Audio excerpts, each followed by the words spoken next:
You walk past a place where something terrible happened to you. You didn't plan to, your feet just took you there. This happens to ordinary people all the time. It also happens to killers.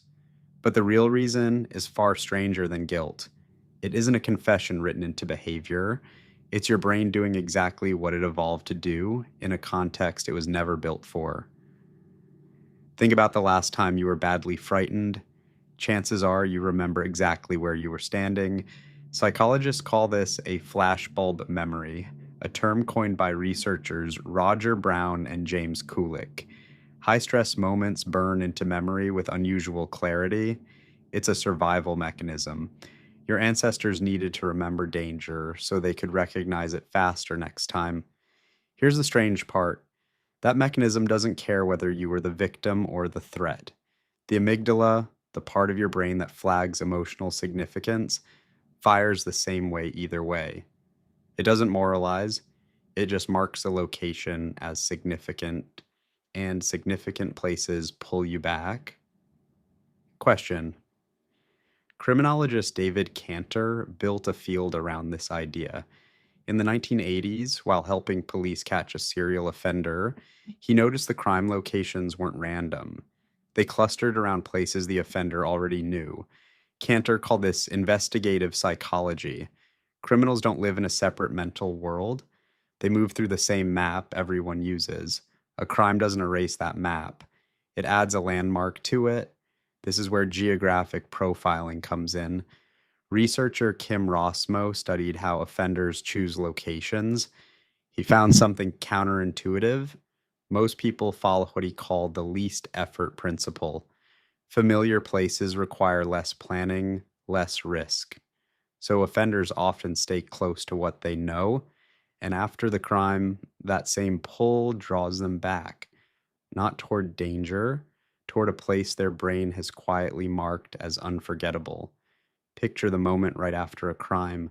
Adrenaline floods the body, cortisol spikes.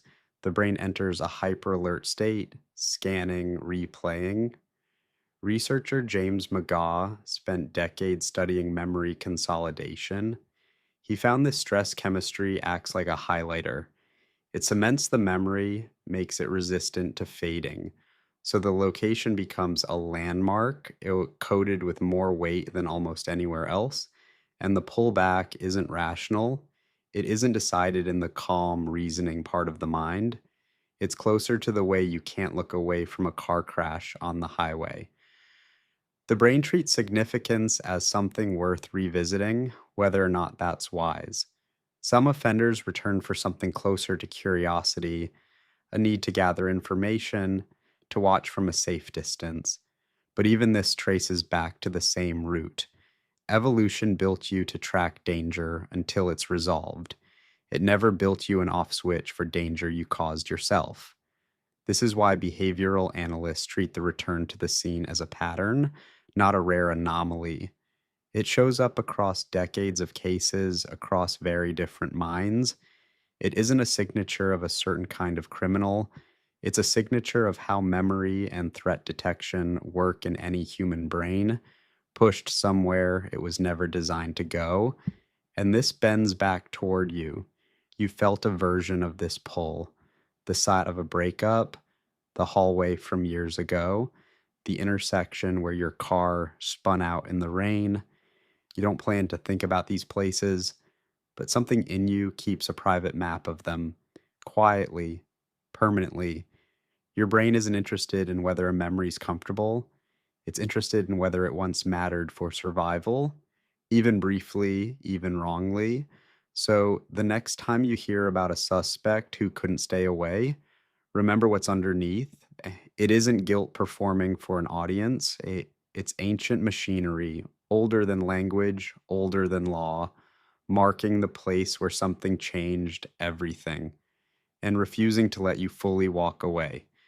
You already know this feeling. You've just never had to explain it before.